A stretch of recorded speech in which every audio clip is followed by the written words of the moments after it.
And welcome.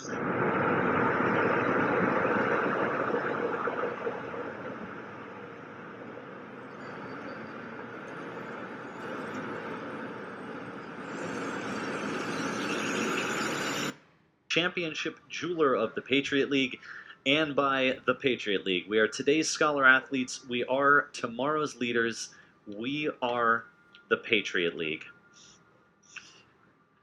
Teams lining up for the anthem. It'll give us just enough time to get down through the starters. For the Terriers, Sheraz Saadat getting his fourth consecutive start in goal. He's the third BU goalie to see multiple starts this season. We've got Ryan Lau, Quinn de la Mater, Aiden Kiefer, and Giuseppe Bagnato on the defensive side. In the midfield, Sebastian Otero, Ethan Gill, Ferris Petrica, and Jack Grossman. And on the forward side, Andrea de Blasio rounding out the 11 for head coach Kevin Nyland. On the Colgate side, Eric Widrick getting the start in goal. He's accompanied by Malik Sands on the defensive side and Liam Winograd, a couple of big defensive pieces for the Raiders. Drew Steffens in the midfield, Jack Bierling as well, Ethan Harris, and Otto Bourne. And rounding them out, the forwards are Cole Ramey, Blake Pipkin, Alex St. John for head coach Eric Ronning in his 21st season. We're just about ready to go. Now, Jordan, we talked about the offense and the defense. What else can we be looking forward to here in this matchup of two Patriot League teams? Yeah, definitely. We mentioned how Colgate has a top 30 nationally ranked defense, but the offensive side has struggled a little bit. They only have 9 goals so far this season. But their strong defense has really kept them to their 5-3-3 record. They're still a strong defensive team. Boston University also a strong defensive team. They've only give up just under 2 goals a game. Their BU scoring just under 2.5 goals a game. So it's really just a matter of defense is going to win this game, especially with how, if you look at both matchups last year, both 1-0 games. BU won the regular season game, and then obviously in the Patriot League tournament, it was Colgate winning 1-0 over the Terriers. Two teams that are certainly no stranger to scrapping it out on the biggest of Patriot League stages, and we'll get more into that a little bit later, but you're absolutely right. 9 goals for Colgate. They did score 2 goals in their last game, a win against Navy on their home field, or on Colgate's home field, rather. And that stopped a streak of just 1 goal in their previous 6 games. So the Raiders are going to have to try to figure out a way to score here, especially against a BU team that hasn't been held scoreless in about a month, not since their lone conference loss to Army. Terriers come in with a 3-1 conference record. They are 9 points to the good in the standings, just 1 point behind the Lehigh Mountain Hawks.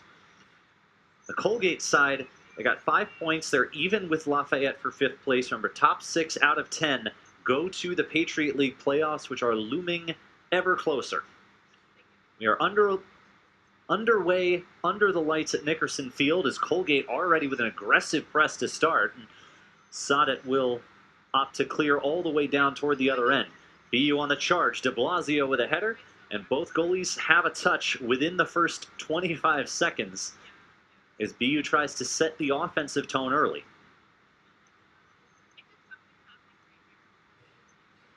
The sun is going to set in just a few minutes. By the time we start the second half, it will be completely dark outside. Game under the lights here as the days grow shorter and the weather starts to turn, but it's still a moderately pleasant 58 degrees out here at Nickerson Field on the campus of Boston University. Raiders trying to build out of the back. BU already aggressive up top, trying to pin the Raiders in their own defensive third. And out over the sideline as Drew Steffens tried to save it.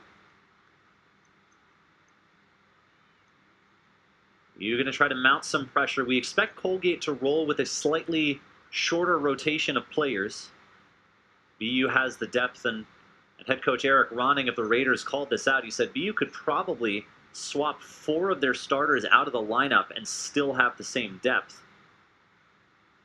One of the luxuries that Kevin Nyland has going for him. You heard Jordan mention The top 30 offense for BU. They're averaging a little over 2 goals per game. They've scored at least 3 goals in their last 3 contests. All of them wins. One of them over a then top 25 ranked.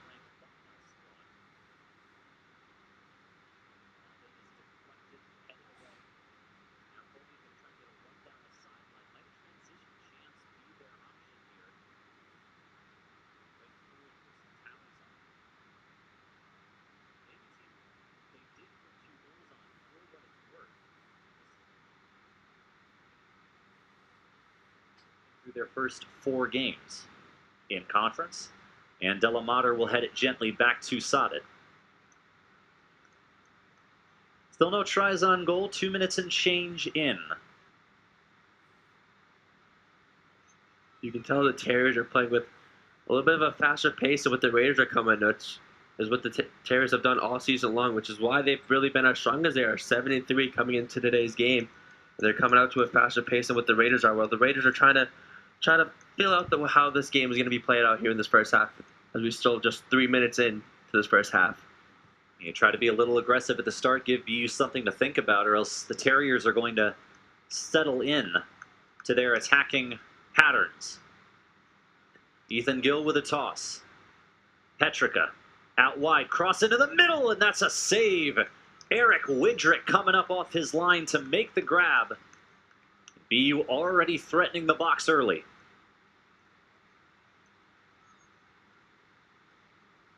Some fine passing on that far side of the field to try to spring their attackers loose. Kevin Nyland's talked about this. He likes the combination from the midfields up to the forwards, the attacking combinations of players that he can put out there and that have produced for the Terriers this season. Andrea de Blasio is in many respects the tip of that spear. 4 goals to lead the team for the 2nd straight year.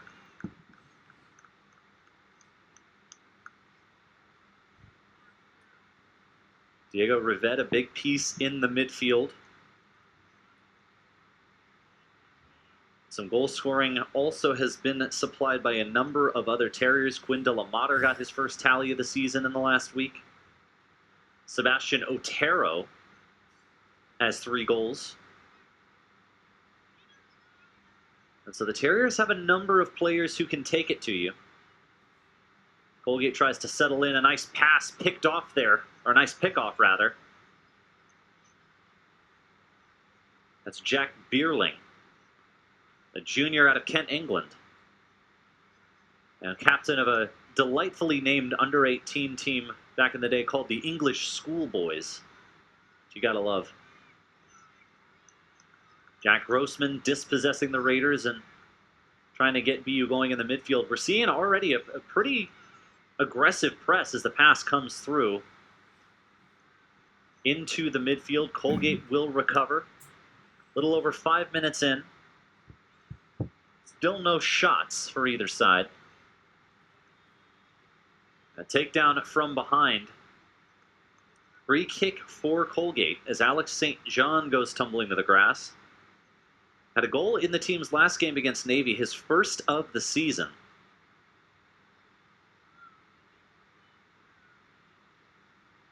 The sophomore campaign wasn't the likeliest of recruiting journeys. He was injured most of his junior year of high school, and then a very strong senior campaign is the one that drew, kept, and ultimately sealed the offer from the Raiders. A little sloppy passing in the midfield, and Andrea de Blasio all over it. Raiders trying to come back. BU's set. Pass out wide, Blake Pipkin. They've been looking to get him going after a strong campaign last season. Led the team, or came close to leading the team in scoring, rather. But just 1 goal for Pipkin thus far this season. Bit of a sophomore slump they've been looking to snap him out of as that one goes sailing over the end line and out of play. One of the best possessions the Raiders have had here early in this one, just about under 6.5 minutes into this first half. Definitely the best attack so far that the Raiders have put on.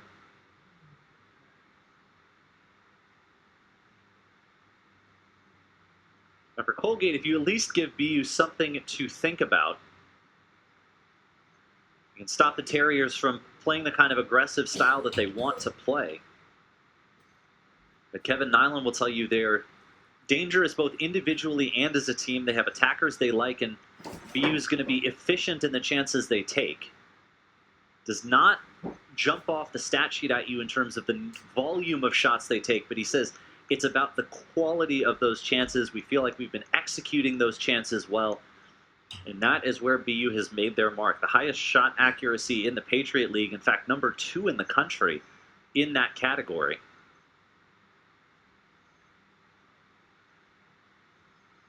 Toss over to Ryan Lau. Big heavy lifter on the back line. BU trying to probe. Colgate active defending in the midfield. Slide over to Jack Grossman in the middle of the field. They send it out wide. Bagnato to Ethan Gill. Cornered in a shoebox, and Colgate takes it away. Now can Colgate break out cleanly? Not quite, says Ethan Gill. The Holy Cross transfer. Sliding in there to snatch the ball away.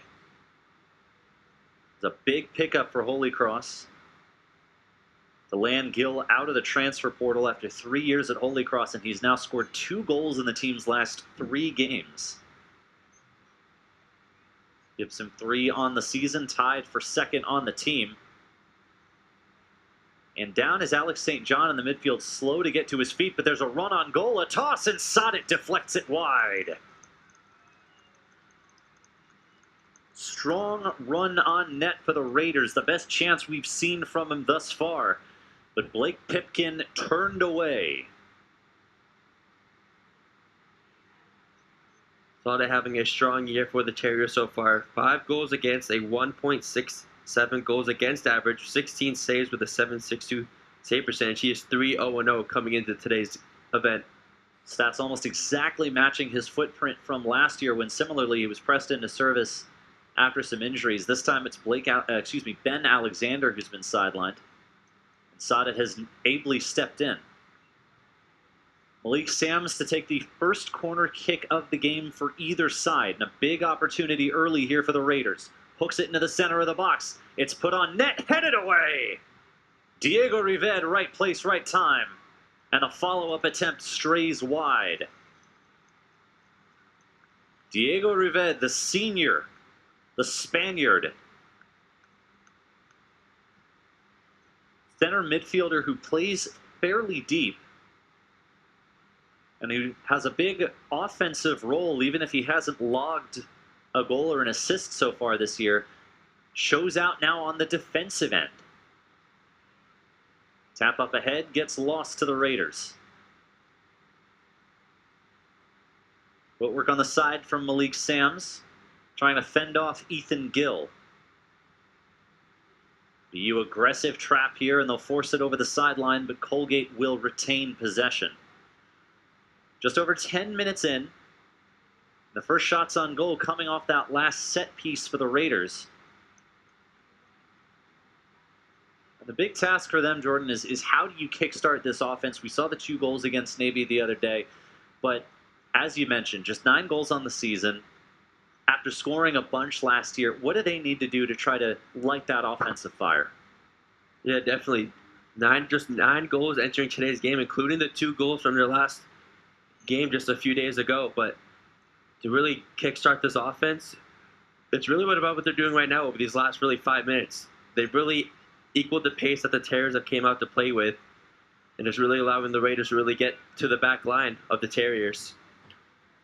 That one lobbed ahead and over the sideline. Nothing doing for the Raiders on that occasion.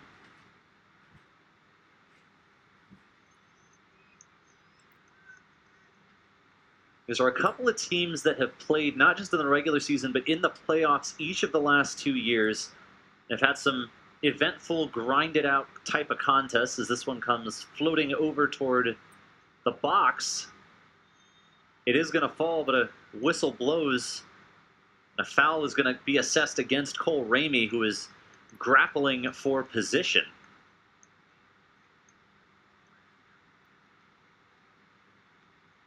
In 2023, BU beat Colgate in the Patriot League semifinals. then went on to play Lafayette, knocked them off 2, and attain their first ever Patriot League championship. Colgate didn't like that very much, so they came back the next year and beat BU in the same round. Toss up ahead, Ethan Gill, an opportunity, fires on net, and it's just wide. Colgate defenders closed just enough. Gill was looking for the far corner, threaded the needle, but it was just wide of the post. A little too close to comfort there for the Colgate back line, but that's why they strive so much on the back line this year. They stay calm, cool, and collected, especially in a really close goal opportunity there for the Terriers.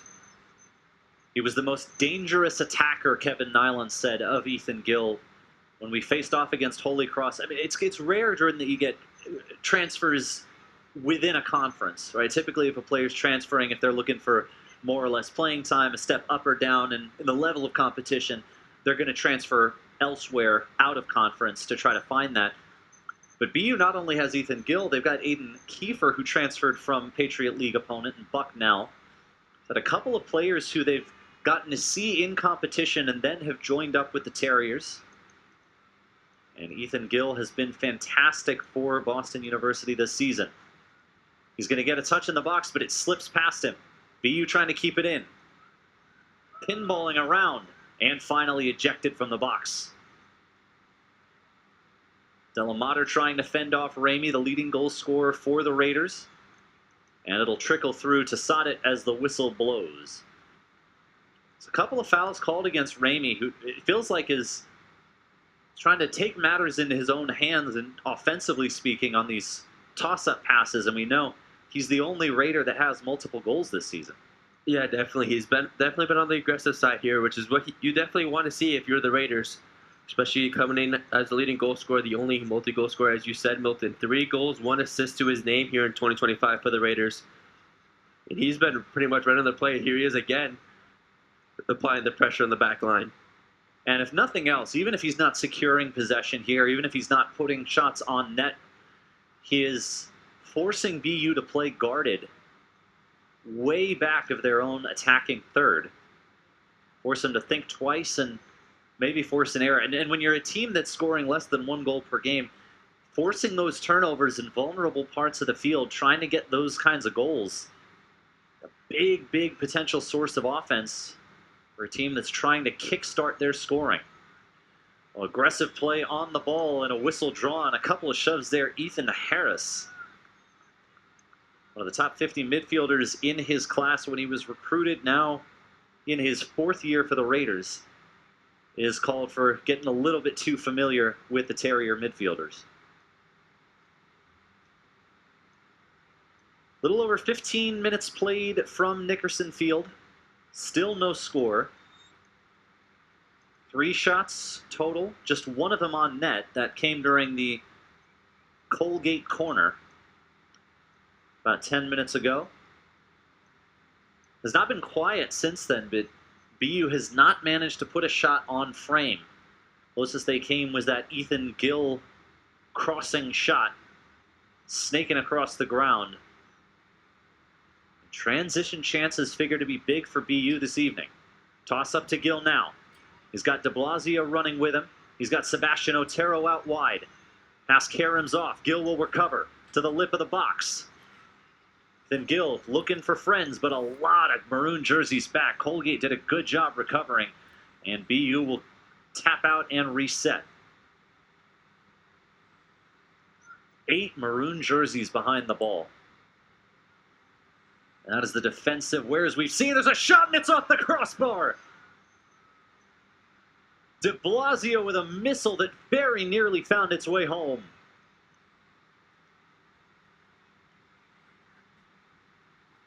Toss in, headed away. Very nearly a highlight reel strike from the junior.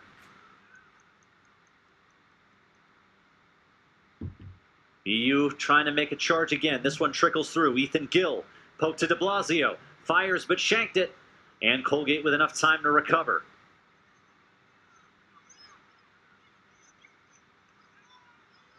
Great defensive series for the Raiders there. You can see why they're so strong defensively. They just apply all the pressure in the world. As soon as they follow the ball as best as they can, even while the Terriers will keep doing the one-touch, pass it over. They're a swarm of maroon jerseys that just swarm the ball each and every time. They get that defense back, and if you're BU, you're trying to make a move in transition. You're trying to counterattack after Colgate's had the ball. You almost can't afford a bad touch. Every pass has got to be on target. There's a lob over top to de Blasio, but Eric Widrick read it well.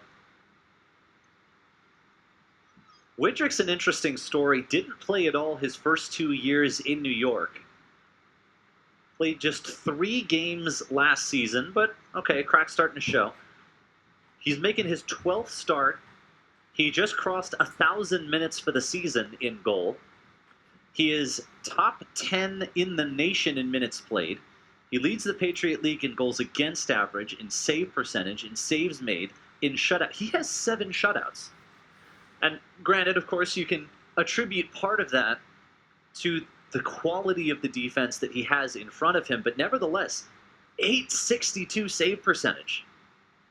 He has done everything that they have needed him to do, and this is a player who had barely seen the field in his first 3 years, and comes out and starts putting in a year like this. He's going to be challenged again. Toss from de Blasio to Ethan Gill on the right wing. Gill will settle it.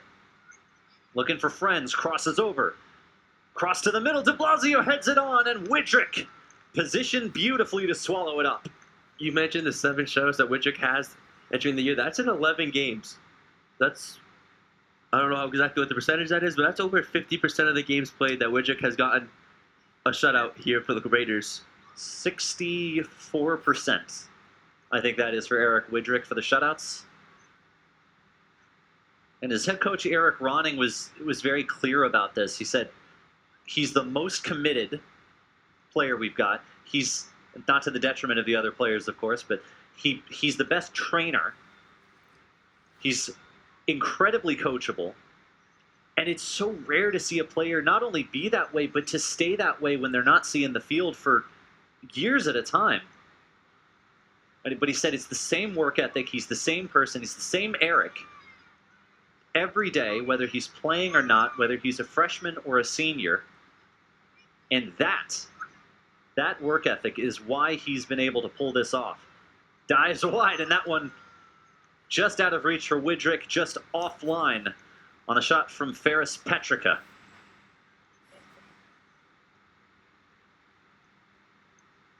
Widrick will likely play another year elsewhere.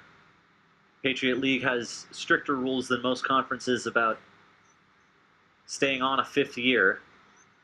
So some other team will get to profit from his experience, and Coach Ronning says from the kind of calm presence that you give in net that just radiates out to the rest of the team.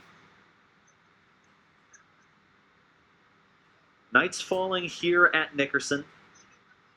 Temperature dropping into the mid-50s. And both teams still looking to drop their first goal. Lob out wide. It's Ryan Lau. Firing on net, and it's just high. BU, bolder and bolder as the first half goes on.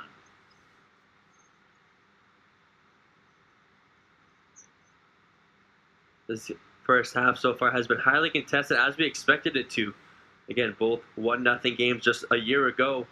BU taking the regular season game, Colgate coming up with the upper hand in the Patriot League tournament last year.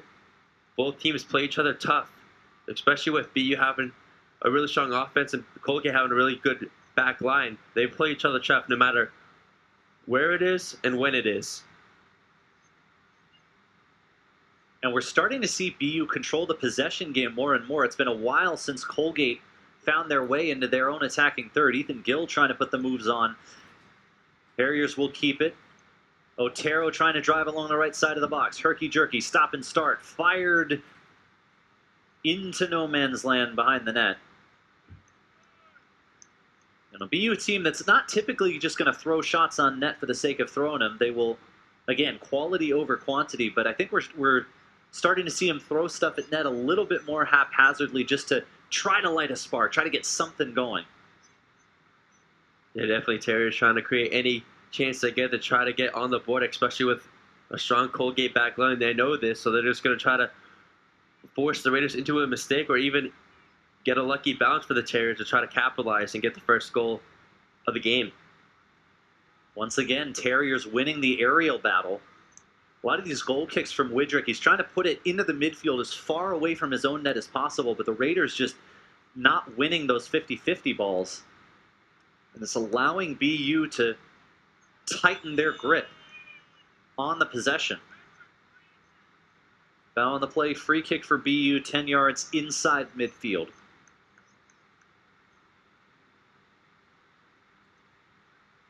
"22 minutes and change to play in the first half. BU 5-2 in shots, both teams with one try on goal. Terriers aggressive again. One's lofted out of BU's attacking third. Falls to Alex St. John, and he is brought down from behind. With a free kick now, BU, for the first time in a while, is actually going to settle into their defensive half. Terriers trying to win their fourth straight, fifth of the last 6. Even the games they've lost this season have been pretty close. 2 one-goal losses. The only loss they've had that was decided by more than one goal was a 4-0 thrashing at the hands of Vermont, which is pretty forgivable when you consider that Vermont is the defending national champion and ranked number 1 in the country at the time. On the Colgate side, they've had a few draws to kind of offset the lack of goal scoring, but big stretches, 6-game stretch in September through the end of the month, rather, where they had just 1 goal in 6 games.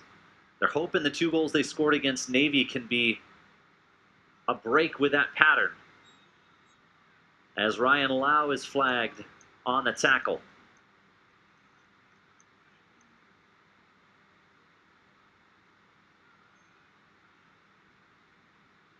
No substitutions yet for either side. We expect fewer of them from Colgate than we do from BU, just based on the way both coaches have used their rotations. But we do have some players over jogging, staying warm at the top of your screen on the Colgate side and or doing a Saints Go marching in routine. Free kick for Blake Pipkin. Lofted toward the far side of the box. Headed up. BU can't clear it. Battling for it is Jack Grossman on the far side and does win possession. The referee said, no, none of that. 10 yards back, buddy. Little gamesmanship being played there. Like, I think the whistle was here. And that's a dangerous spot to turn the ball over. Colgate trying to make a charge. Firing high and skipping away in frustration is Drew Steffens.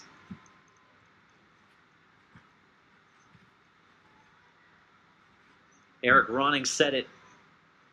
I believe, I have confidence that a goal is coming for Drew Steffens, who hasn't scored one yet in his collegiate career, who is invaluable in the midfield for the Raiders as they press up with as much intensity as we have seen all game, and will earn the ball back. Starting to give BU a little taste of their own medicine, perhaps. This first half has been really a momentum shifted first half. The Terriers had a momentum to begin, and it was shifted to the Raiders. Over the last few minutes, it was the Terriers, and now over the last couple of minutes, it's really been the Raiders now getting the possession, as once again it's going to be another throw-in for the Raiders. And the more you're forced to defend, right, the more you take out of your legs, the more you take out of your lungs, trying to stop the other team from scoring. All right, great, you get the ball. Now what? You're too tired to do a whole lot with it. That's going to be part of the BU charm, or if you're one of their opponents, part of what you find so irritating about him. But Coach Ronning said it. I mean, he gave the credit to BU. He said arguably the best, maybe the second best team in the Patriot League. an understanding of the pressure that they put on their opponents, the number of scoring options they have for a formidable defense like Colgate's to keep track of. Colgate top 30 in the nation in defense and in saves. They are ready for this challenge. This one falls into the middle, and that was a great chance for the Raiders, but a whiff in the middle of the box.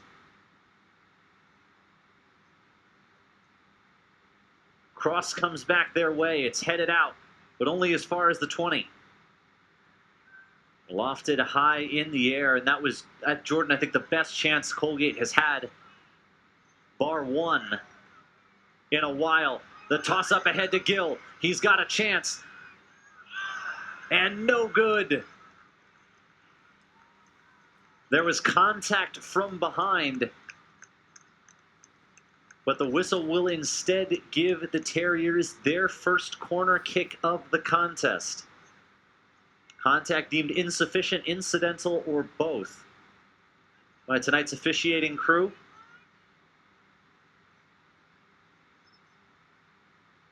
First set piece, or first corner chance rather, for the Terriers. This has been a big area of emphasis for them. How do you get more offense out of the corners? That one comes in low and hard to the backside. Gill, and he's head in his hands, throwing his arms in frustration. He feels he should have tucked that one away. It is a tough one to be sure. It came to him off the carom right by that far post. And Ethan Gill just couldn't square it up on the head. You saw there before that corner kick how calm, cool, and collected the Raiders goalkeeper Eric Wildrick is. And that goes to show you when we had a conversation with Coach Roding of how calm he is really in the net. And that's all goes to show you how tough that back line is for the Raiders, that he trusts his back line to get out of any opportunity that the opposing team might have. Both of these teams with their best chances of the match coming in these last couple of minutes. 15 minutes and change to play. We are still scoreless. And not this has been the case in any of BU's recent games. 5 goals combined in each of their last 3 games. This one feels like it could be a 1-0 game. And that's that. The caliber of Colgate's defense, BU's going to have to make the most of every opportunity. They've taken 7 shots to Colgate's 3, but still each team, the 1 shot on net for each side. That just goes to show you how tough these two teams play each other. It doesn't matter what the records show. Just whenever Colgate and Boston University comes together, it's going to be one great game for the Patriots League. And BU is no defensive slouch either. Let's not get it twisted. They are 7th in the Patriot League out of 10 in goals allowed per game, which it doesn't sound excellent, but they are top half of the country in that category. So the offense certainly the strength, but the defense has by no means been weak for the Terriers. And they're going to be challenged now. Free kick from 35 yards out. Stephens to take it. It's headed away. Read nicely by Ferris Petrica. Another one of the leading scorers for this BU side. He's got a trio of goals on the season. Leads the way with 5 assists. You mentioned the Terriers being 7th out of 10 in the Patriot League in goals against. That really being the top half in the country. That just goes to show you the talent level and how good really the Patriot League is. Battle in the midfield once again. It's lofted over top. Making a run for it. Having the chair pulled is Blake Pipkin. And BU now with a chance to calm things. Build up out of the back. Colgate starting to converge. Where's BU going to go with it? Nice move from Grossman to spin free. Toss into the midfield. Whiffed on. And Colgate will take it nevertheless. Kaysen Stafford up ahead. Chance for Alex St. John as he settles it on the right wing. Toss to the middle. Pipkin. Shut off by the BU defense. Back to Kaysen Stafford. Fires on net and it's high. Kaysen Stafford making a bid for his first goal of his senior season. The Patriot League preseason all-conference selection is going to have to wait this little bit longer for his first strike.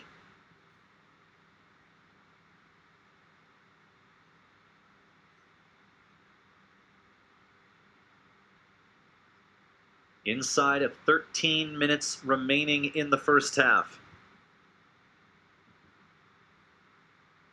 And Kason Stafford has the rare distinction of getting to play against his brother in Patriot League play. His brother Caden went from the University of Maryland to Loyola to Providence and got to play against Kason and the Raiders in 2024.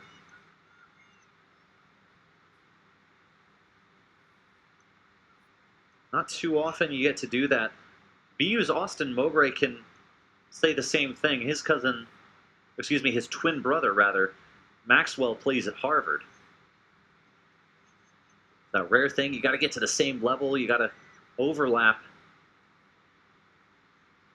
As we hope and pray that this is not going to look too badly for Diego Rivette as he gets to his feet. BU players try not just to warm up, but to stay warm. It's been pretty warm all season. The heat has lasted a little bit late here in this part of Massachusetts this year, but the weather's just starting to turn, starting to get a little bit chillier. 57 degrees out here right now. I mean, you see a lot of players that are on the field wearing gloves, try to just keep their hands warm, to keep their bodies warm as much as they can. Fumble over by the sideline. Foul is assessed against the Terriers. Rivette continuing in the game after the scare.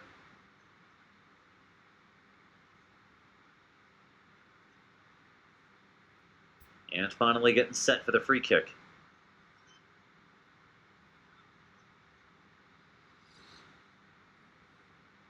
Lob over back. BU has largely held firm with their back line thus far. Rivette with a dump off to Gill. He's had a fantastic game on the ball, but he's dispossessed this time. And we're taking it right back as Grossman. A chance for BU on the charge. 5-on-4. Into the middle of the field goes Grossman. Out wide now, Sebastian Otero. Into the box. Into a thicket of Raiders, and they recover beautifully. Mentioned this before. If you slow up even a little bit on the charge against this Raider team, they have enough time to get back behind the ball.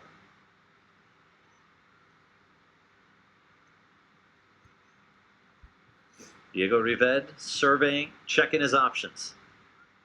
A lot of maroon jerseys presented.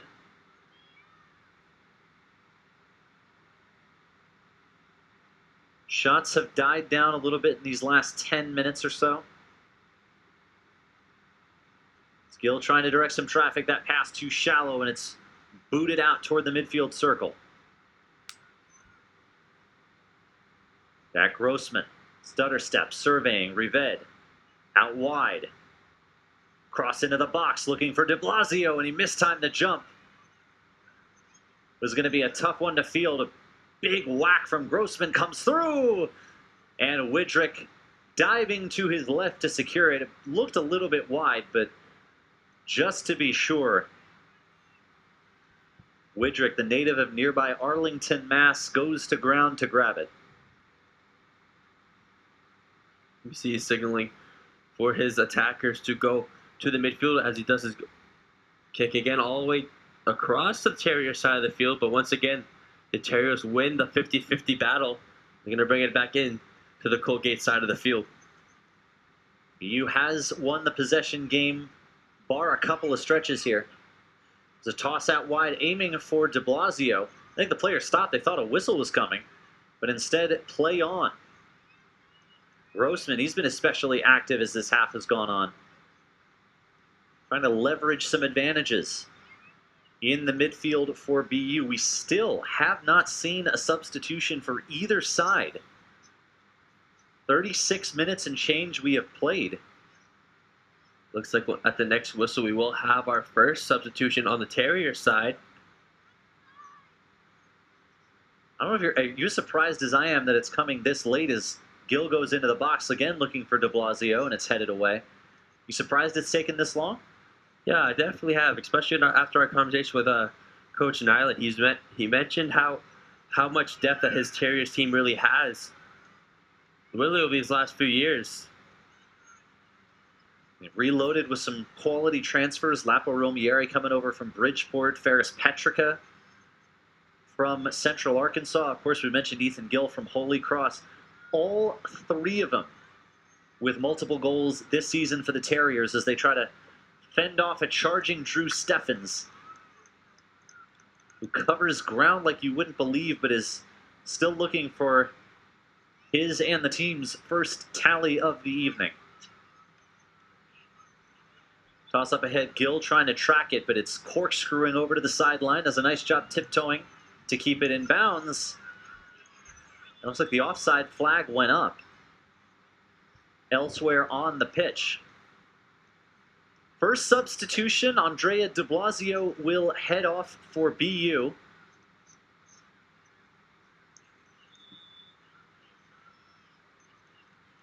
Waiting on word who's entering the game. It is Dylan Williams. Pass intended for him is broken up. Williams, the sophomore forward out of Maryland, pitched in with 3 assists so far this season for the Terriers. Is still awaiting his first collegiate goal.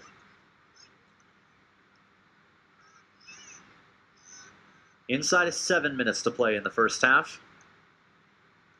He's Jordan Jenkins on Milton Posner. We got Caitlin Beal down on the sideline.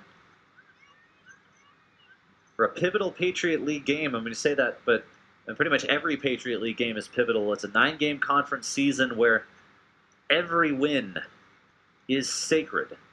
Every point is vital. Every goal could make or break your playoff chances. And in BU's case, the way they're looking now, a chance for a first-round bye. Once again on the charge of the Terriers, once again Colgate rebuffs them. Dylan Williams just into the game, squabbling for possession, and will earn BU a chance.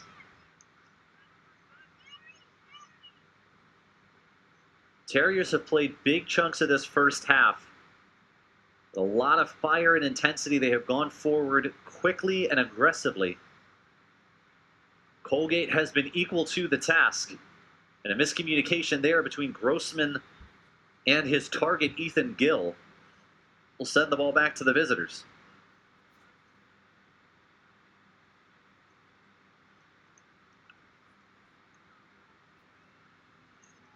You can follow the Patriot League on social media at Patriot League on Instagram, X, YouTube, and LinkedIn. And for more Patriot League content, you can follow the league on TikTok at Patriot League TV. You can also visit the PatriotLeagueStore.com for Patriot League Championship apparel and merchandise from your favorite Patriot League school.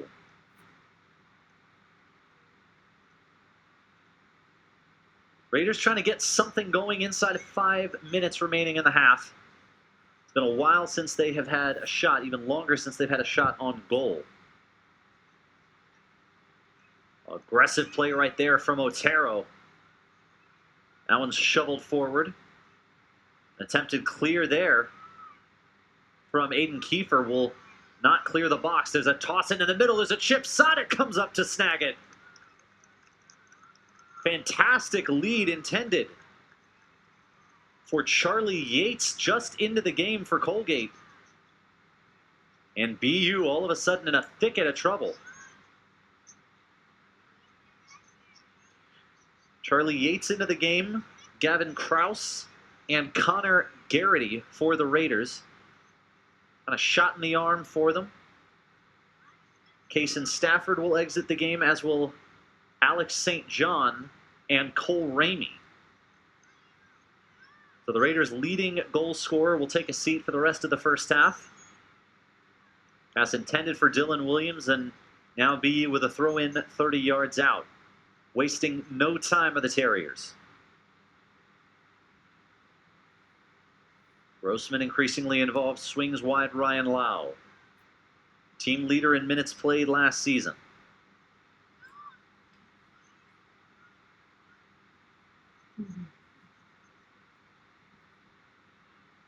Aiden Kiefer getting a touch back over to Lau. Now into the middle. Here's Otero on the dash. Otero with his speed. Ball is loose. Falls to Williams. And that first touch couldn't quite corral it at his own feet. Had to chase it down, and that lost him his window. Got to be absolutely perfect some days to score against a defense this talented, this stingy. But here's Otero trying to make the move. He's shut off. BU asking for a whistle, pleading for a whistle. And it will not come. Would have been a big one if it was called, because that would have been a penalty kick right into the box of the Raiders. Big opportunity for BU, just evaporates. Now, once again, Colgate will take their time getting set up, trying to go deep here from Widrick. I don't know that he's gone. Has he gone short once all game? No, he has not. He's going to... You can see him signaling every time he's going to do this to really go to about the midfield. And the Raiders won that jump ball, but it's going to go bounce right to a foot of a Terrier. Widrick has... I mean, look, it's Division I soccer. Almost everybody had an impressive resume in high school. This one is still wild to me. Goals against average for his high school career, 0.28. This is him allowing a goal on average once every 4 games. Arlington High School goes undefeated his senior year. He logs 19 shutouts over 3 years as the starting goaltender. I mean, it's wild. It doesn't matter how good your team is. That's still crazy to think about. And he gives the Raiders a chance to win each time out, every time he steps onto the pitch and starts in net. Flag goes up. A little too aggressive were the Terriers. Field will reverse. In the case of Widrick, he says, I've waited for this moment. I've got nothing to lose.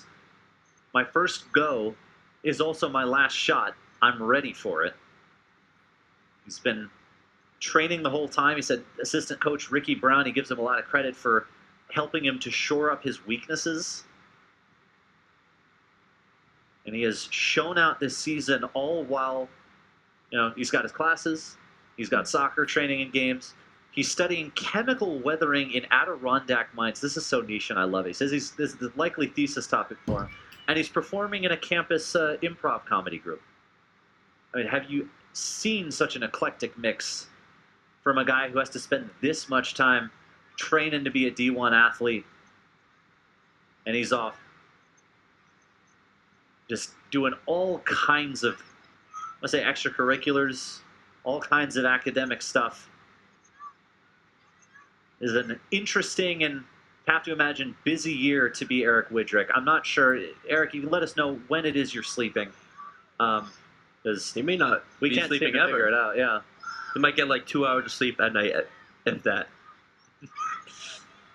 That'll do it for the first half. BU leads in shots 8-4. They've put 2 on frame to Colgate's 1, but Jordan, they've played to a stalemate thus far. Yeah, pretty much as expected on paper. Both teams play each other tough.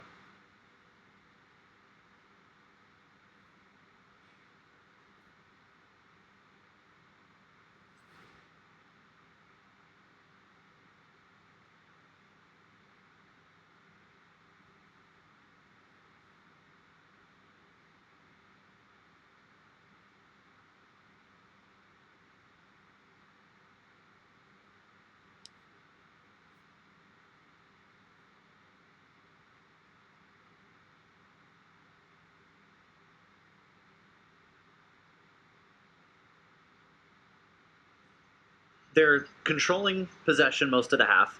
A lot to like there, of course.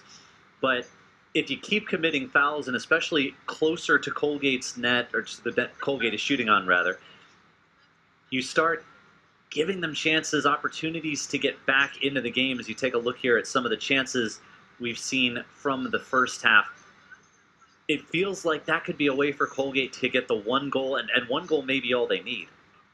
Yeah, definitely. It's a big deal for Colgate to really get the first goal, if that goal even comes. With that first half, when it was really equal on both sides in terms of opportunity. So, but if the Raiders can get this first goal of the game before the Terriers, that could go a long way, and a lot of momentum could ride for the Raiders for the rest of the second half.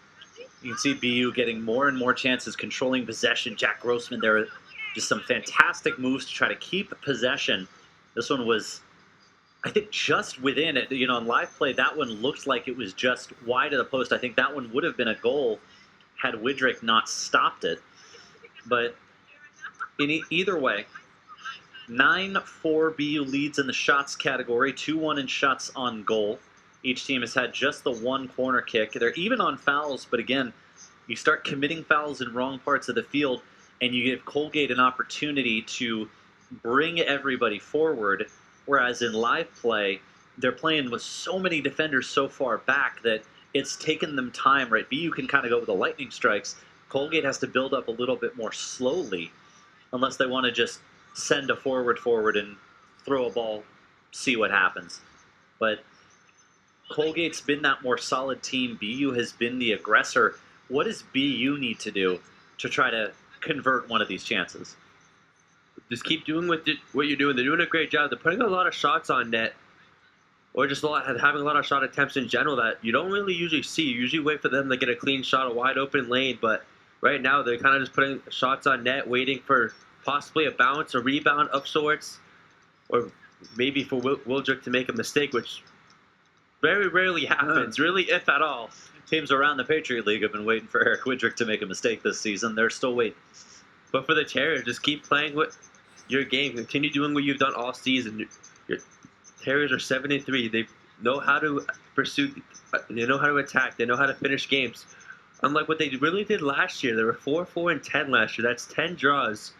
So they were tough last year to beat. But at the same time, they weren't finishing like they happened this year. And that's all what they got to do here in the second half. This is one of the most...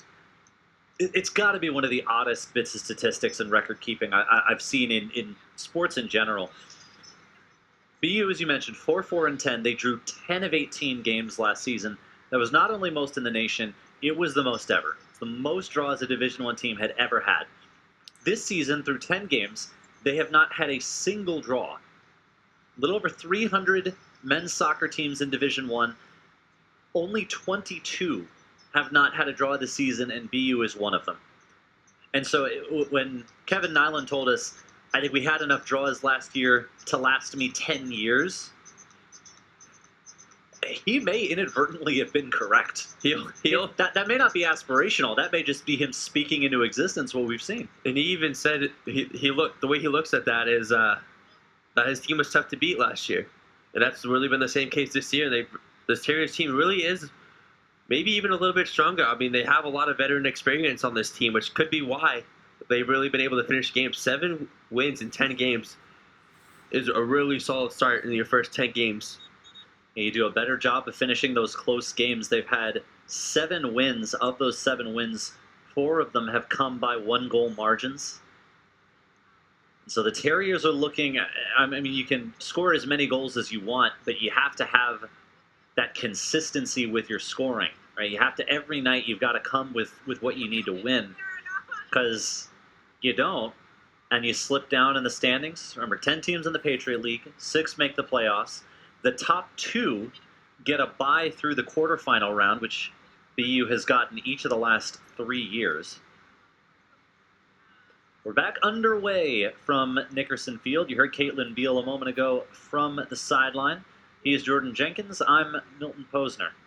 Appreciate you joining us this evening for what has been 46 minutes and change now of high-intensity stalemate between the Raiders of Colgate University and the Terriers of the hometown Boston University.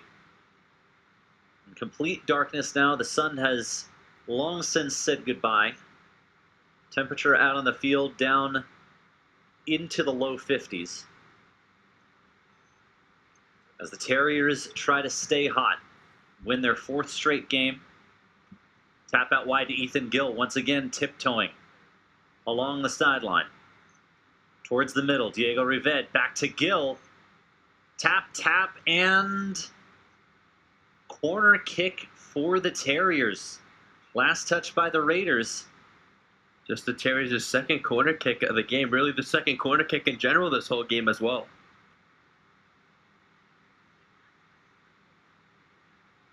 The third one, excuse me. The second one by the Terriers. Lapa Romieri to inject. Haven't said his name a ton. But he's going to put this one toward the box. Leaping to try to head it was Williams. The toss back, and Widrick positioned to seal off the post. You're going to be happy with a corner, but at a certain point, you got to convert one of these chances. I think Colgate would probably be maybe not happy with a draw, but satisfied with one. Right? You get a point out of a BU team that has the best overall record in the Patriot League, is close to the best record in conference. You get a draw against a team like that, you're probably happy. If you're BU, you're even with American in second place. You're 1 point shy of Lehigh in first. You want the full 3 points out of this. Yeah, definitely. And even if they end up tying with Colgate, that'll just tie them on top of the Patriot League. But like you mentioned, Milton, 3 points goes a long way, and that's what the Terriers definitely want here tonight. Elsewhere in the Patriot League, so the games are split this weekend. So Colgate and BU here. We've got Army and Navy, as that one is punched on net, but right to Sheraz Saadat. Pipkin coming in hot. Elsewhere, Navy and Army are just getting going, with the Black Knights playing host. Tomorrow, it's Lehigh and American. So, 2 of the top 3 teams in the Patriot League currently going at it. Lafayette and Loyola, Maryland, excuse me. And then Bucknell and Holy Cross, all playing tomorrow.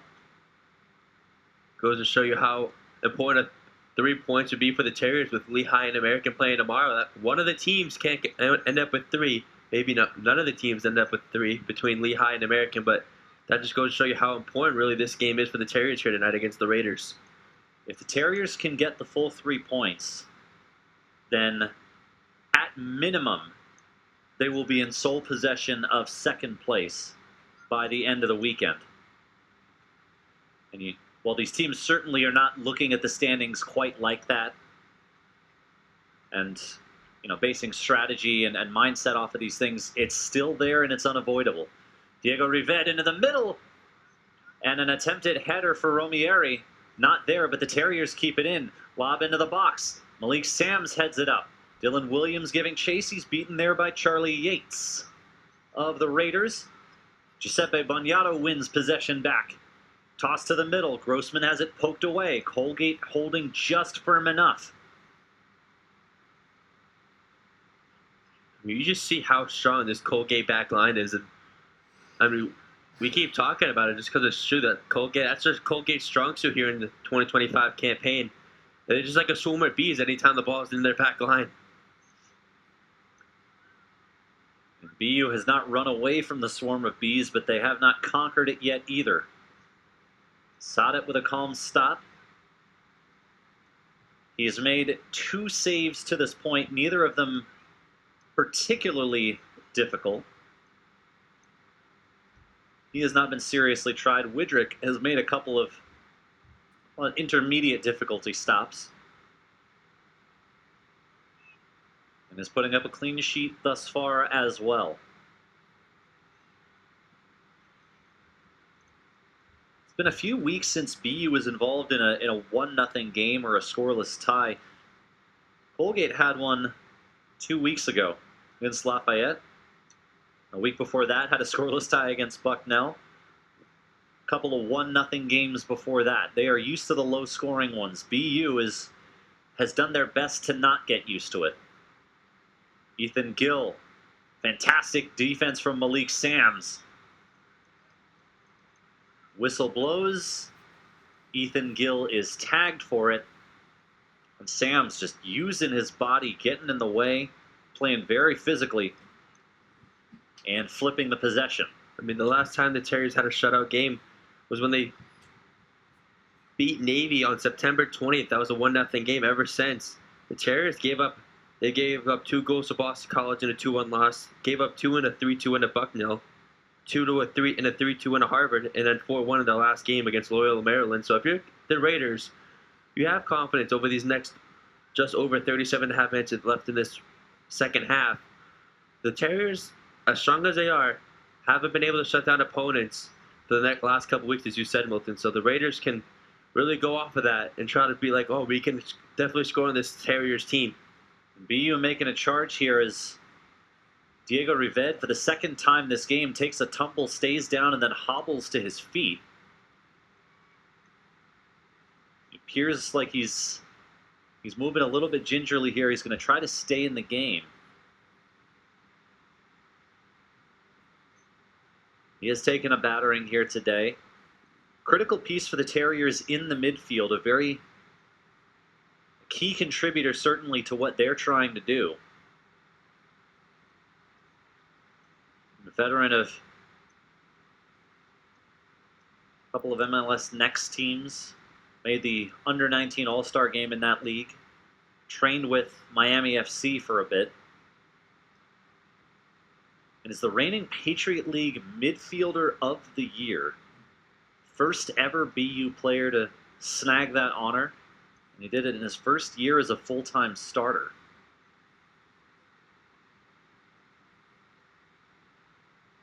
.26 to play from Nickerson. Still no tallies on the board. 2 shots on goal for either side as Ryan Lau readies the throw.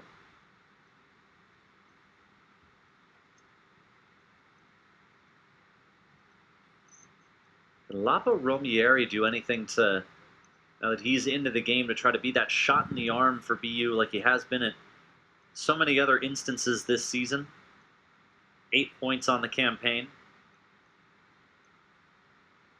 Quick feet, good fit in the system, says Kevin Nyland of the junior from Milan.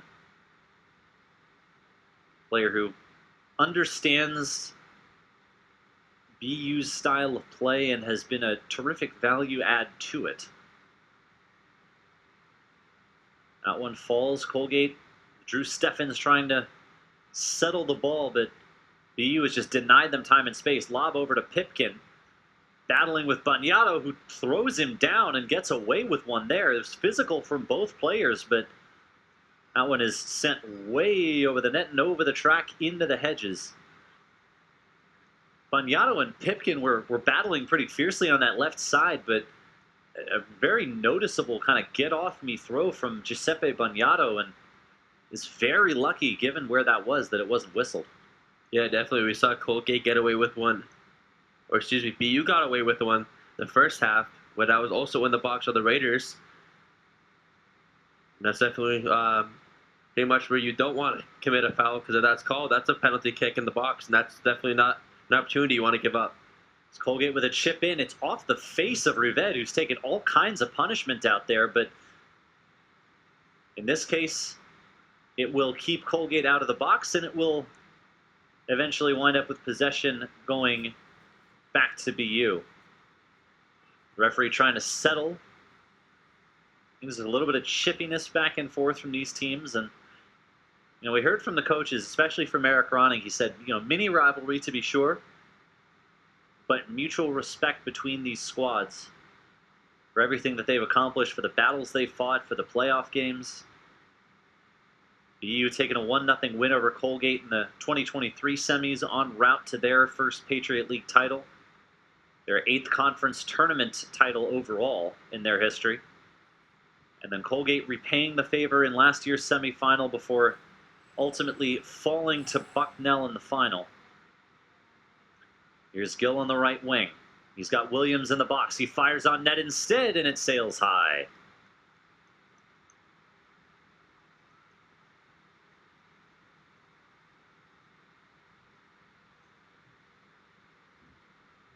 It is the 11th shot that Boston University has had. Only 3 of them on goal so far. To go against 6 shots for Colgate with 2 of them on goal. And we mentioned this too, for the team with the second best shot accuracy in the nation this season. It's a bit of a different approach that we're seeing out here. But this is the kind of offense that Colgate will make you play. They do such a good job clogging and clearing the box, the bend don't break type of mentality, a bit of a conservative defensive approach, and it will lead to you, whether out of frustration, out of being an opportunist, or maybe some combination of both, just peppering shots from distance and seeing what you can generate from it.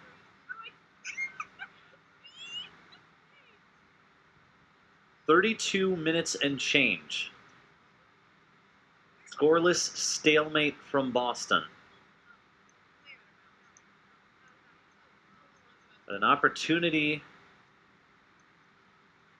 perhaps, in the Colgate attacking third. Big run up for the throw-in. Headed up. He's going to fall, stepping in to grab it, and maybe straining himself a little bit is, I believe that's Quinn DeLamater. It is. He kind of lunged forward for that one and looks like he may have hyperextended himself a little bit. Yeah, definitely did. The Terriers doing a great job still at really winning these 50-50 balls as we have another throw-in. Gills smashes that one away. Now, for Colgate, how aggressive exactly do you want to be? I mean, you're maybe okay with a draw. You still get the 1 point out of it. But how much are you going to risk against a BU team that has shown that they can counter versus how much are you going to play it conservative? You definitely don't want to risk too much. You know your strength is the back line. The back line's been doing really just as good as promoted here tonight against a tough Terriers team. But you definitely don't want to risk too much where you make the costly mistake and eventually, which could allow to a Terriers goal. But yeah, a win could go a long way for the Raiders. We have seen them run this kind of aggressive press, albeit sparingly, at certain points tonight. Eric Ronning said the defense was a day one priority for them. They ceded a lot of goals last season. And the structure starts at the front. As much as we've talked about the back line, as much as we've talked about the goalie Eric Widrick, and deservingly so, he said it starts up top with just the guys battling to get behind the ball, to get back defensively, and then you have that solid back line with Julian DeLucia, a big sophomore leader, 6'5", 215, big presence back there. Liam Winograd, a little bit on the smaller side, but still instrumental to the defensive success the Raiders have had. But he also acknowledges, it helps to have possession on offense so that the defense doesn't have to do too much, or doesn't have to do as much. Limit the chances out of the gate. That has been the hard part against a team with BU's offensive pedigree. Yeah, definitely. If the Raiders can get that goal and eventually can maybe win this game, I know you mentioned, teams may not be looking at the standings quite yet in the Patriots League, but a win could go a long way for the Raiders against this Terriers team on the road. You give them a lot of momentum going forward the rest of the way. Drop off for Malik Sams, back to Pipkin in the middle. It's dangerous. There's a shot, and Saadat saves it.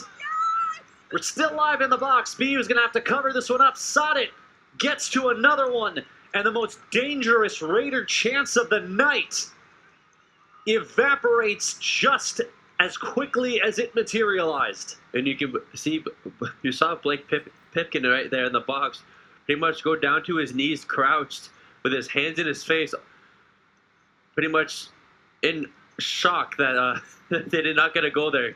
All credit goes to the Terriers goaltender, Saadat. And we're going to have some medical attention out onto the pitch right now for Ryan Lau, a senior and a critical cog of the back line, as we take one more look at what happened here. And for Lau, he's defending behind Saadat, and what happens to him here? Oh no, he just takes a step and something tweaks in his knee, and that's not what you want to see. I mean, when you're looking at these, you want to see a cause. You do not want to see a non-contact injury. You saw in that replay too. What a pass by Blake Pipkin there in the box, right in front of Saadat. But great job by the Terriers goaltender keeping this at a mill game. And it looks as though Lau is going to come out of this game. That is a big loss for the Terriers, to be sure.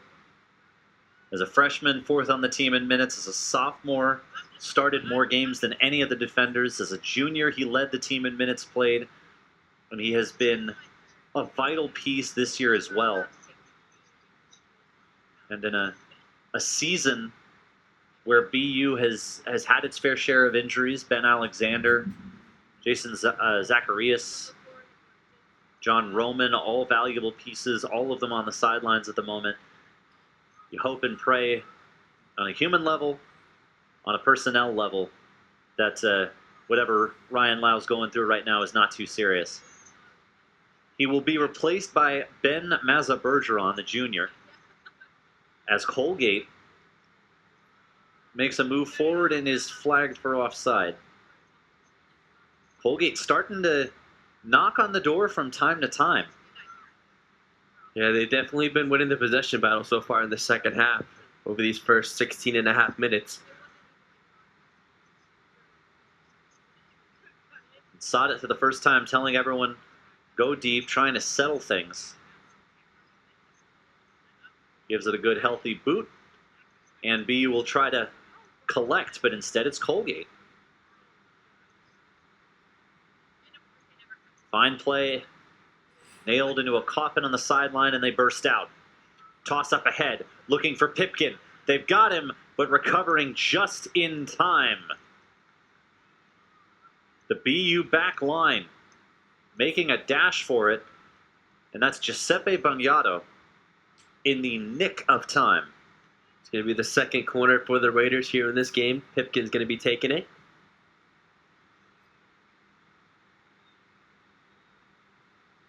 Colgate threatening more and more. Scoreless game inside of 28 minutes to go. Second corner of the game for the Raiders. Here's Pipkin. Lobs it high. Saadat snags it. And that is what 6'6" will get you in a scrum. Tallest player on the pitch. Skies to grab it and shut down the chance for the Raiders. Physical play from Jack Grossman. No whistle blows. BU on the charge the other way down the left side of the field. Stutter stepping, slide stepping. Otero loses possession, gets it back, tosses right out. A good recovery with 3 Raiders chasing him, and the Terriers will try to settle possession.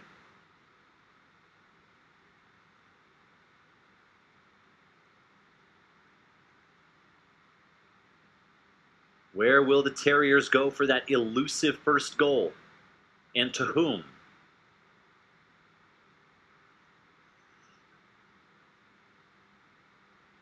Here's Gill with a deke. Now charges toward the middle of the field. And is fouled. And this is looking like a very interesting free kick for the Terriers. Yeah, definitely maybe the best position for a free kick by either team so far here in this game. Quinn Delamater perhaps to take it. And we talked about Delamater off the top, leading the team in minutes played. But after a 3-goal, 3 assist season last year, he was a little light in the scoring column this year. And on some level, that's fine. You know, even from the defending defensive player of the year in the Patriot League, you don't necessarily expect a whole lot of offense. And then boom, boom, boom. A goal and an assist against Harvard. 2 assists against Loyola, Maryland. He's lining up with Otero. Let's try to take this one. It's Delamater, and it's high. Went right for goal. No nonsense. And air-mailed it by a few feet. Substitutions for the Terriers. Jack Grossman heads off. Dylan Williams heads off. And Aiden Kiefer heads off. Going to get you word on who's replacing them in just a moment. Before that free kick by De La Mater there, the Terriers, you can really see the change in pace from when they had the possession to when the Raiders had possession to really on that great opportunity. And even now, the Raiders playing with much faster pace. As you can tell, the Raiders really trying to get that first goal of the game. That one is deflected over the sideline, a throw from deep in BU zone territory. So Grossman, Kiefer, Williams out. Andrea de Blasio, the BU's leading goal scorer, back into the contest. Alongside Anthony Harper seeing his first action. Pass is tossed up ahead. Saadat, the only one to get there. According to the score sheet, we're going to see our first action in a good little while from John Roman.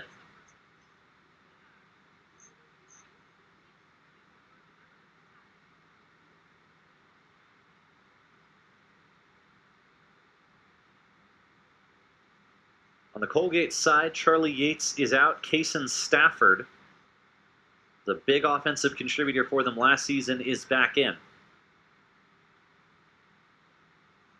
Dispossessed. There is Romieri. And the Raiders will take it back. And it is John Roman playing in just his 5th game this season. Patriot League's 2nd team and all-tournament team last season. A 2nd-generation Patriot League soccer player. And that's a big, big add for BU to have back in the lineup.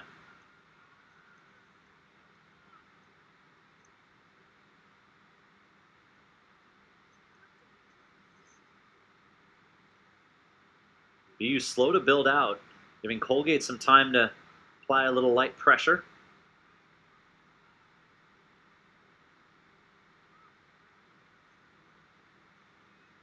Does the BU strategy shift a little bit with Andrea de Blasio back in there to partner Ethan Gill?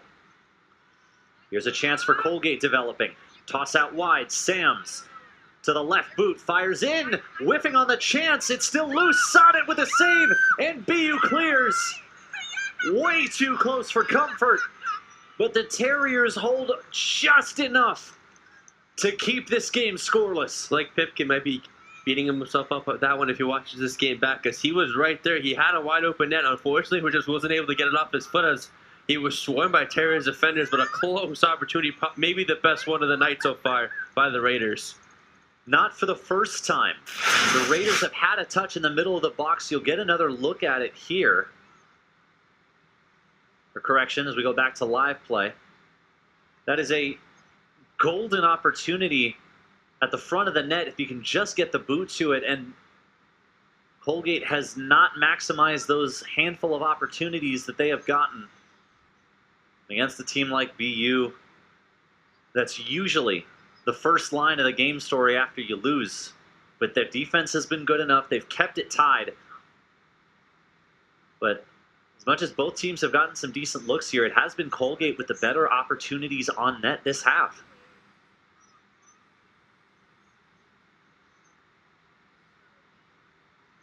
Pipkin has been everywhere in this second half for the Raiders. A lot of close opportunities by him and the Raiders in this second half. And it feels like Pipkin's been really right in the center of it all here in the second half. He had a fantastic freshman campaign, did Blake Pipkin. 7 goals, 3 assists. Patriot League Rookie of the Year, named to the 2nd team among numerous other accolades, a goal and an assist in the team's playoff win over Lehigh. Scored 1 goal, assisted on the other. And they won it in double overtime. This season has been different. And his head coach says he's still one of the Patriot League's best attackers, but he's missing that final touch. He's starting to get a lot of defensive attention this year. And he needs to get himself in those good spots, but he can't try to do it all himself has been the key. Right, the rest of his teammates have got to come help him out and try to alleviate some of that defensive attention that he draws everywhere he goes. He's been improving his defense. He can help offensively even without scoring, but 9 goals in 11 games for the Raiders. They do need the scoring if they're going to make a playoff run. At some point, Blake Pipkin You see the number of times he's put his head down, has thrown up his arms after a missed opportunity tonight. You can see how badly he wants it. He knows he's needed. He knows he needs to step up and start finishing some of these chances. Here's a pass coming over top. An opportunity for Colgate. Forked up and out of bounds as getting tangled up as Quinn Delamater stepping over Colin Hughes, I believe that is. And a yellow card is assessed. They got tangled up. There was a skirmish there as Delamater and Hughes were grappling for position on the side. And not sure if that was for the initial contact or for the step over, but it's going to be a corner for Colgate. Their third of the evening, coming with just inside of 20 minutes to go. Gavin Krause to take it. He's got 1 assist this season. Lobs it to the far side of the box. Header off a BU head and cleared. Clinical from the Terriers. It is a yellow card on Quinn Delamater, his third of the season. And the first issued to either side tonight. After that last corner kick, the Raiders now have the advantage in corners, 3-2. So not a lot of corners given up by either side. As the Raiders had another great opportunity there to try to get our first goal. 19 minutes and change. Colgate has more than BU owned the flow of play here in the second half as this one comes darting forward, and chasing it down is Winograd. Well, they're defensive rocks on that back line. Critical center back. And has been that way for, he started at the same spot for 4 years now. Has missed a few games this season, but has played 90 minutes in every game he's participated in. As a foul gets called as the ball goes scampering away. Couple of number 6s, Jack Bierling and Diego Rived coming together in the midfield.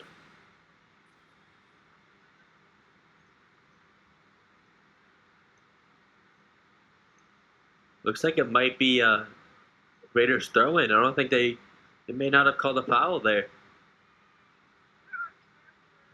Substitution on the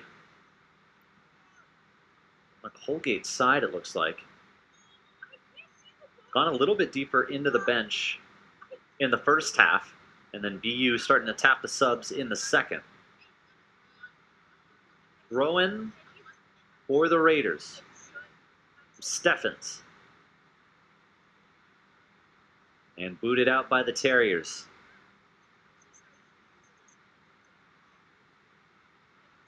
Big gallop. And Saadat calling everybody off, bobbling and recovering before any of the Raiders could pounce. Casey Stafford was ready to pounce if he was a little closer as he started running over to the box there with the loose ball. Toss up ahead. Giving chase is Petrica. Just come on, as you can see there, for Sebastian Otero. Petrica, sophomore transfer from Central Arkansas, originally from Burstadt, Germany.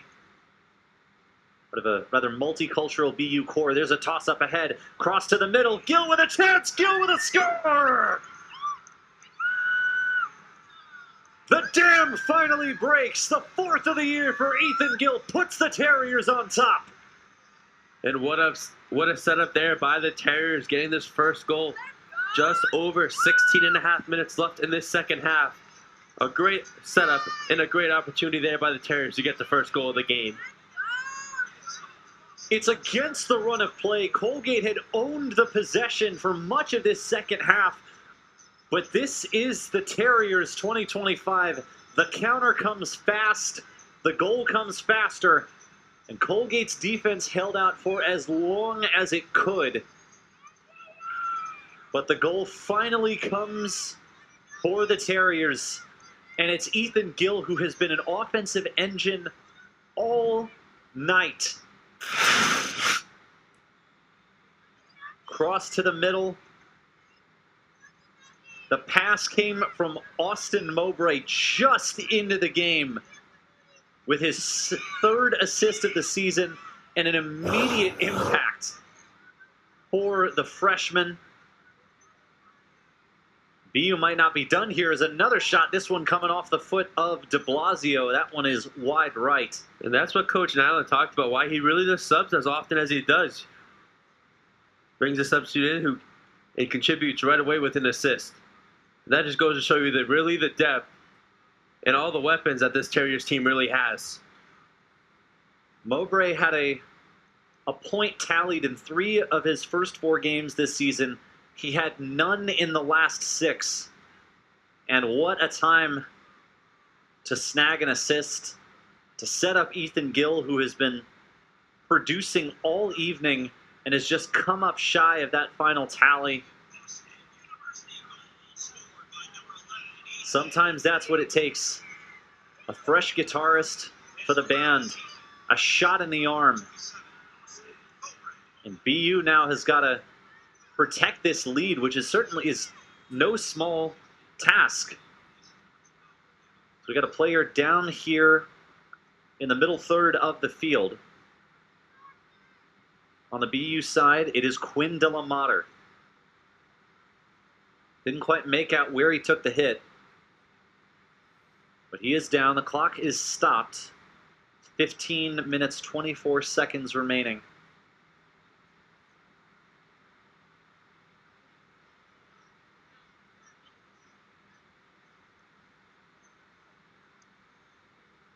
Looks like he's going to be staying in the game, which is a great sign to see. He's having a word with the referee. We're almost dead even on shots. BU is +2 in shots. Colgate is +2 in shots on goal. That is the kind of second half Colgate has had. And imagine being Colgate right now. You start winning the possession game. You start firing more shots. And then against the run of play, the Terriers finally strike. And this is for them, it's as unpleasant a reminder as you can have that, you know, the underlying measures, shots, possession. There's another hit in the midfield here, and a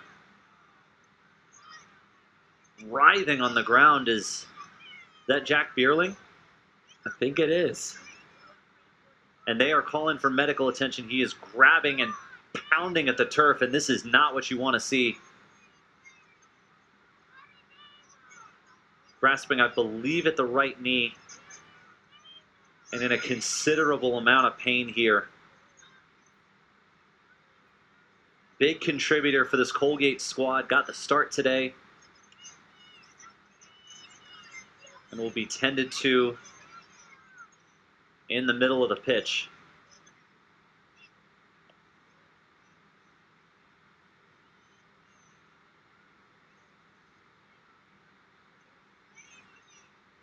We are going to take a quick step aside as Bierling, that we believe is Bierling, is tended to. We'll be right back. You've been watching Patriot League Soccer on ESPN+. Stick with us.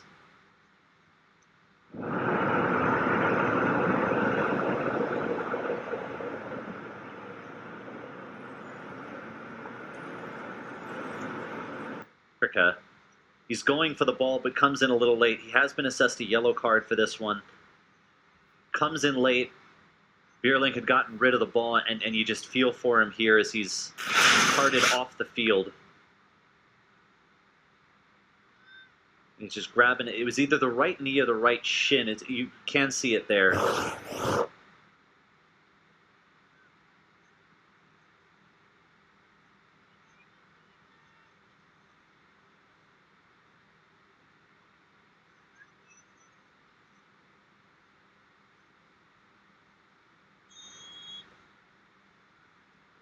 We're going to resume play. 15 minutes and change remaining.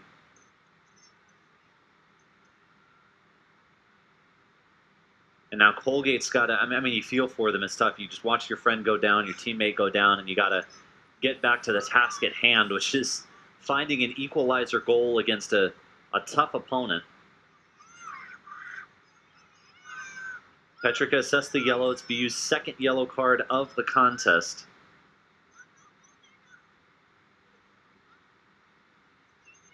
And if you're the Raiders, you got to be wondering, what else do we got to do? You really controlled the possession and really had the better opportunities in the second half, but yet the scoreboard has 1-0 in favor of the Terriers. And BU trying to make a charge again. Cross into the middle. Eventually found its way there. There's a shot and it's high. Open shooting opportunity from distance for the Terriers. Off the boot of Ferris Petrica. It didn't look like it was malicious on that play from Petrica, but still, tackle came a little bit late. And Bierling, after the pass, was a bit exposed and couldn't quite protect himself. Yeah, just a mistimed tackle by Petrica there. Now we got a BU player down, hopefully just momentary, and it is. Climbing back to his feet is Ben Mazabergeron.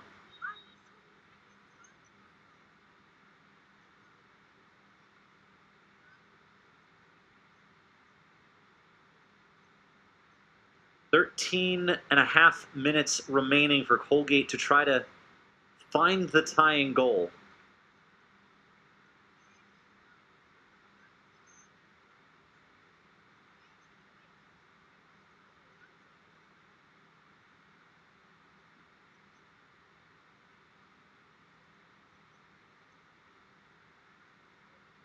Raiders looking for their 6th win of the season. BU their 8th. Raiders have Cornell coming up in their next contest out of conference. BU will stay right here at Nickerson and play host to the Northeastern Huskies before resuming their conference schedule next weekend.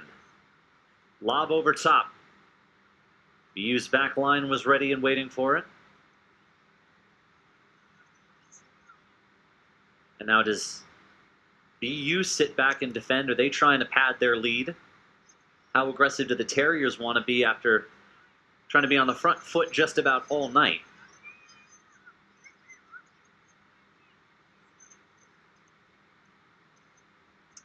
You can see the Raiders starting to slowly slow down their really pace of play here. There's still just over 12 minutes left in this game. They're down 1-0. They're not trying to make a costly mistake. They're trying to make their smart plays now, as time is not in their favor. The time is in favor of the Terriers now after their goal by Gillis.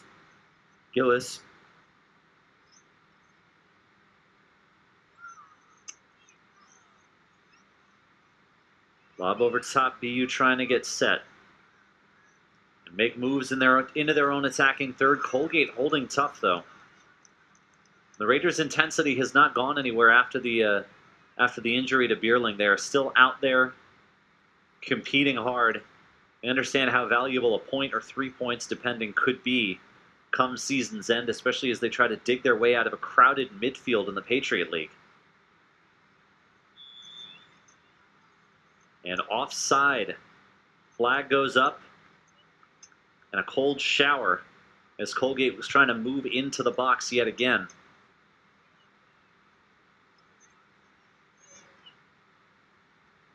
Six shots on goal for Colgate. And some other opportunities besides, including some right in the middle of the box where BU did get a little bit lucky, I do have to say. A couple of spots where it felt like a better connection. A whiff hadn't happened. You just get the foot to the ball. This game could be very different. 1, maybe 2 Colgate goals missing from the board, but when Colgate couldn't put those opportunities away, BU took theirs. One of the only prime chances they've gotten here in the second half, and Ethan Gill slotted it home on the assist from Austin Mowbray. That really goes back to what you said in the first half, where both teams really got to play perfect in order to try to pick up this win. Both teams have been playing pretty well. They've made a few mistakes, but right now the Terriers are up front, but here come the Raiders. That one's popped out. Liam Winograd up top as Colgate tries to swing around the other side. It's an interception. Mazza Bergeron tosses up ahead to de Blasio. How aggressive do the Terriers want to be? They'll pull back. Now toss to the midfield. Petrica. Malik Sams tries to clear it only as far as Harper. Dribbling through is Mazza Bergeron. He is held up. And a foul on the play, perhaps? Or simply a BU throw-in? It will be a throw-in for the Terriers. And on the end line, lofting it way, way up there and just over the end line is de Blasio. Inside of 9 minutes to play now, and BU didn't get a try on goal, but burned some valuable time off the clock.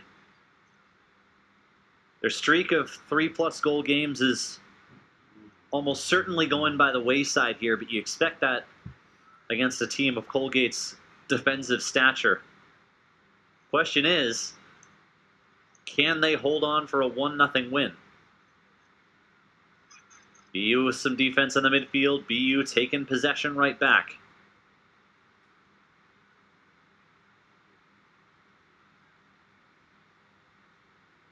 You can now see the urgency that the Raiders are playing with now.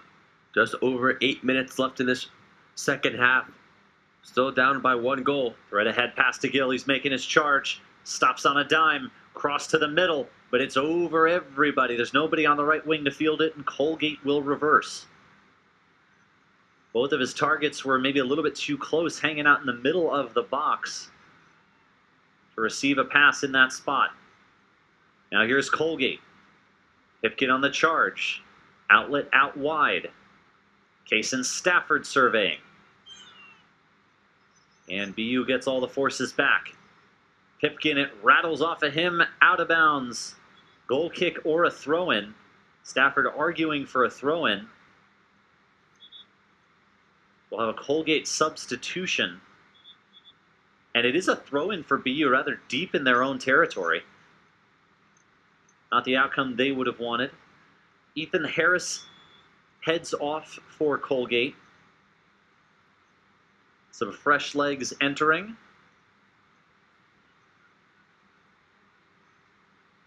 It's Matias Montenegro, the freshman, getting his first collegiate action.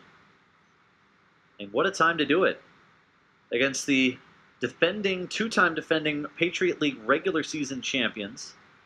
Second place team in the Patriot League, and the team that is 6 minutes and 45 seconds away from dealing your team a hard luck loss. And now's Montenegro with his first touch. Freshman hails from Windermere, Florida, won a state title down there in 2023.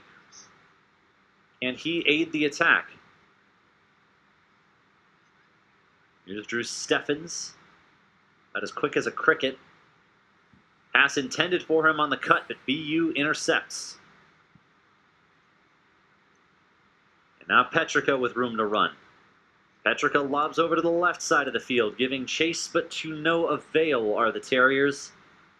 But still, time dripping off the clock.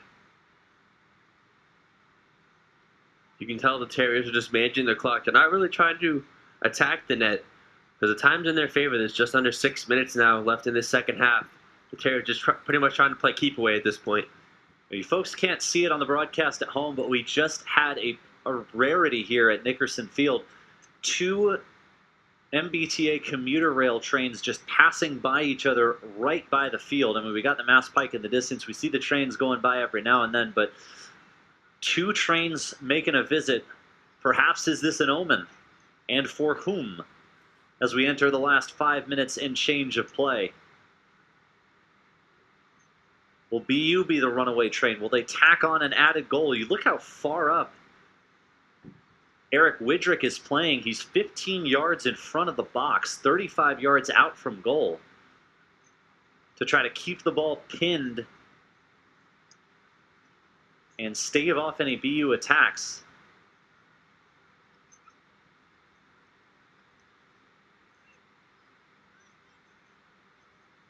Sheraz Saadat content to burn a little bit of time on the Terriers' end.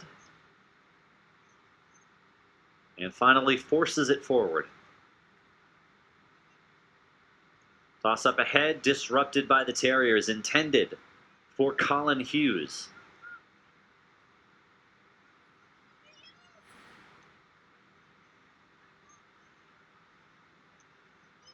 Pinballing in the midfield, back and forth we go. Malik Sams will settle it. He's had an active game.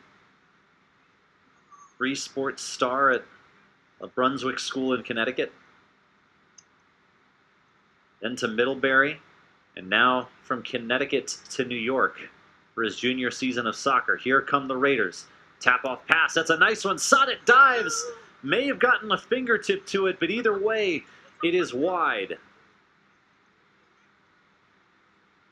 So close there for the Raiders by evening this game up. Just under 4 minutes left in the second half. It looks like it's going to be a goal kick, so the Terriers did not make contact with that kick.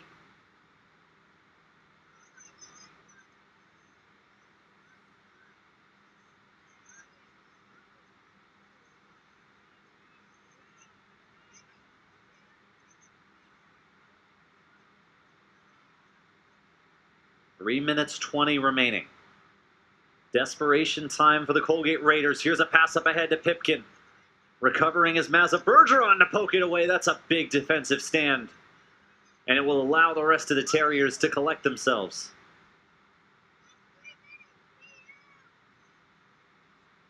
Ben Mazza Bergeron, as there's a play over there by the end line. And the Terriers are amped up. Ben Mazza Bergeron absolutely everywhere. Stonehill transfer who didn't play a lick last season is coming up with some big minutes here.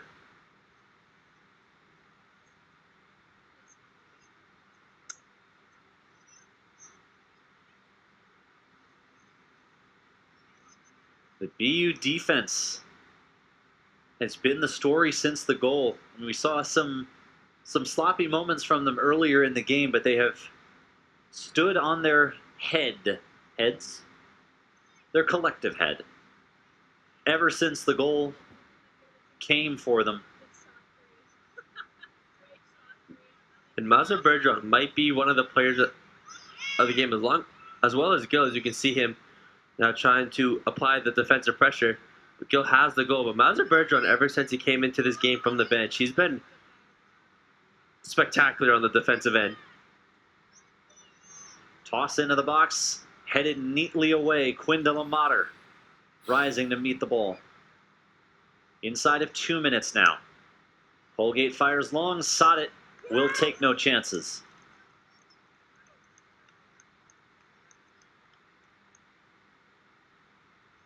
A chance to waste a few more seconds and secure a hard-fought win for the Terriers.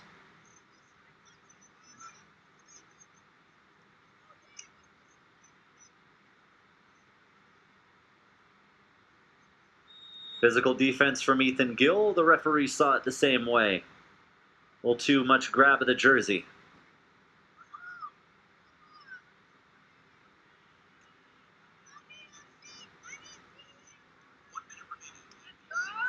Inside the 1 minute mark, here come the Raiders again. Once again, Quinn de la Mater beats everyone to it. And it's lofted out clear. It's 45 seconds to defend, and that's a big clear for BU. Colgate trying to measure up for one last charge. A game where they have matched BU in so many ways, but they haven't found the tally. Another clear for BU. Colgate trying desperately to keep it pinned in, firing into the box, headed on net, and Saadat will clutch it as a penguin clutches an egg. And that will just about do it. Hard fought, hard nosed, hard won. The BU Terriers by a 1-0 score over one of the best defensive teams in the nation will take their 4th straight win, their 4th in conference play, their 8th of the year. They go to 8-3. Colgate falls to 5-4-3, 1-2-2 in conference play. But Jordan, it is the Terriers on a difficult night where they couldn't post the kind of offensive numbers that we've gotten used to them posting, but they did just enough to claim a win. A scrap here after the game. It was a hard-fought competition, to be sure, and some chippiness, maybe a little bit of resentment after that last yellow card, the one that produced the injury for Bierling. Sending our thoughts out to him, of course, as the teams get a little chippy after the whistle. You know, we heard Eric Ronning say mutual respect between these teams, but if you feel like there's been something unaddressed during the game, it can get chippy in a hurry, especially after a contest like this. You know, going back to last year, that is the third straight 1-0 game between the Terriers and the Raiders. I mean, another hard-fought game on both sides. Very aggressive game played on both sides, but great work by both the Raiders and the Terriers here tonight. A quick run through of the highlights. It was back and forth in the first period, in the first half of play. The Terriers taking a lot of these shots. Colgate getting a few as well.